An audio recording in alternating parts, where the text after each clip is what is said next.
তথ্য প্রবাহের মাধ্যমে আত্মমানবতার সেবায় ও জনকল্যাণে নিজেকে উৎসর্গ করে দাও এই আহ্বান জানিয়েছেন দেশের জনপ্রিয় অনলাইন নিউজ পোর্টাল BDCN24-এর সম্পাদক ও প্রকাশক সহকারী অধ্যাপক শেখ মোহাম্মদ মহসিন। ধ্রুব মণ্ডলের ভিডিও তথ্যচিত্রে জানাচ্ছি বিস্তারিত।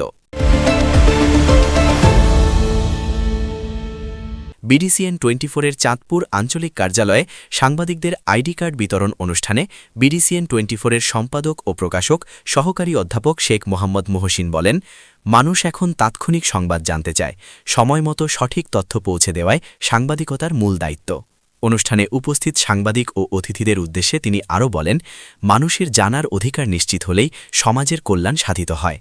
পোর্টালটির সম্পাদক ও প্রকাশক সহকারী অধ্যাপক শেখ মহসিনের সভাপতিত্বে ও নির্বাহী সম্পাদক সর্দার মহসিনের পরিচালনায় বক্তব্য রাখেন উপসম্পাদক শেখ এমদাদুল হাসান, সহ সম্পাদক HM আরিফ হোসেন, মফস্বল সম্পাদক মাসুম পারভেজ, বিশিষ্ট সাংবাদিক মহসিন উদ্দিন, স্থানীয় পরিধানক খোকন পাটোয়ারি ও স্বপন পাটোয়ারি, ইঞ্জিনিয়ার মুক্তি হাসান, সাংবাদিক আব্দুল কাদির, বিশিষ্ট সমাজসেবক মোহাম্মদ হাবিব খান, জেলা মোটর ওয়ার্কশপ মালিক ইউনিয়নের সাংগঠনিক সম্পাদক শাহ আলম পাটোয়ারি, বিশিষ্ট সমাজসেবক ইব্রাহিম মিয়া ও ক্ষুদে সাংবাদিক আবদুল্লাহ খান প্রমুখ।